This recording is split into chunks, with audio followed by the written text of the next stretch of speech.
দেখো সেদিন আবার একবার চলে গেছিলাম আলাপন রেস্টুরেন্টে, তারপরে সেখান থেকে গিয়ে ছোট্ট লিপে গেঁদাগেঁদি করে সবাই ঢুকে পড়েছিলাম। তারপর ওখান থেকে ভিতর পুরো ফাঁকাই ছিল, আমাদের বসতে জায়গা দেওয়া হয়। তারপর আমরা দেখছিলাম স্টার্টারে কী নেওয়া হয় না নেওয়া হয়, এইসব ডিসকাস তো চলছিল। আর আমি আর আমার ভাই এদিকে ক্যাদ মারছিলাম, এই যে ক্যাদ মারছিলাম। তো তারপর এখান থেকে চলে আসে আমাদের স্টার্টার, এরকম পকোড়া ছিল কিন্তু বেগুনি লাগছিল এটা মানে দূর থেকে। তারপরে এই যে দাদা রিভিউ দিচ্ছিল আমাদের খেয়ে দিয়ে, তারপর ওখান থেকে নিয়ে নিয়েছিলাম ভাই বাটার চিকেন, আর এদিকে নান ছিল, আর এদিকে হান্ডি চিকেনও ছিল। তারপরে এই যে মেন দাদা আমাদের আজকে, তারপরে দাদা এরকম খেয়ে দিয়ে রিভিউ টিভিউ দিচ্ছিল ভালো কি মন্দ কি হয়েছে না হয়েছে। তারপরে দাদা এরকম সার্ভ টার্ভ করে দিচ্ছিল, আর খুবই মজা হয়েছিল সবার সাথে গিয়ে, যেটা হয় আর কি।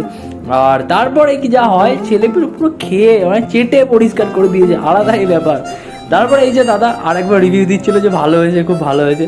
তারপরে এদিকে আমরা পেমেন্ট করছিলাম, বাকি দাদা এরকম ফটোশ্যুট করছিলাম। তোমরা তো এখন চ্যানেলটা সাবস্ক্রাইব করো, বাকি বাই।